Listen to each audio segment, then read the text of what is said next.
Hey gang, Craig with CTF. Today we're going to talk to you today about cleaning up your clean or your snatch. What do we do to work on those Olympic lifts? So we have kind of a complex that we put in after our session. So let's say it's 50 minutes to a heavy 1 rep max. If you're doing a heavy single, you would do this complex at 103% of your day's 1 rep max, whatever that is. Not your personal best all time, just the day's 1 rep max. If you were doing doubles or triples, you might do 106%. And if you were doing fives, if you're CrossFitting and you're doing 5 tap and goes or whatever you're working on, we would keep it around 110%. Why do we keep those numbers there?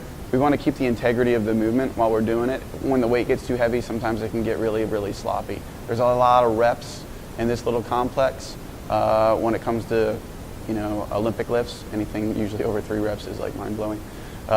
So we want to make sure that the percentages are small enough and the weight is manageable enough that we keep the integrity of the movement. So when we're talking about that, I'm going to step behind the bar here. It's okay to use lifting straps when you're finishing out. We don't need to work on grip strength all the time. Again, this is about integrity of the movement. So if you had lifting straps, you could put them on. I'm not going to put them on. I just have them out so you know that it's okay that we can do that. The complex, we're going to just take it from a clean today, but you could do this with the snatch. It's just a little pull complex. We're not turning anything over. We're not going in the rack position. We'll address that at another time. But this little complex is to help you work on your positions and help you to work on that finish, that big shrug at the top. Also helps you get a little bit of hypertrophy up in the traps.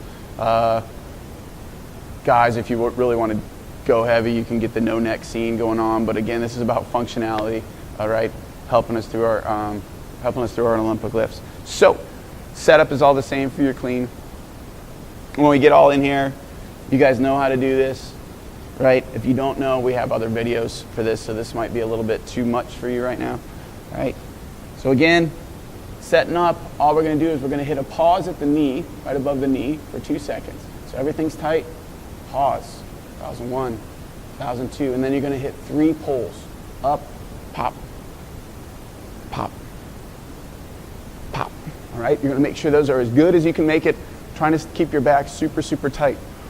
Once you finish here, you get to go old school, and you're going to do anywhere from 12 to 14 shrugs. Squeezing those shoulders up really high. Keeping everything tight. Don't come up on your toes. This is just to finish at the top. Okay? So again, you would do 12 to 14 of those. You do this 2 or 3 sets after you are done with your day's work. This is going to help you, again, finish at the top. Get that bigger pull at the top so you can get it underneath the bar a little bit later on.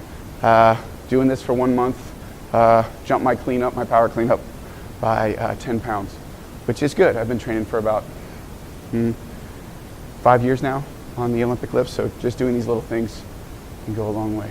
I hope it works for you. This is Craig with CTF. Take care.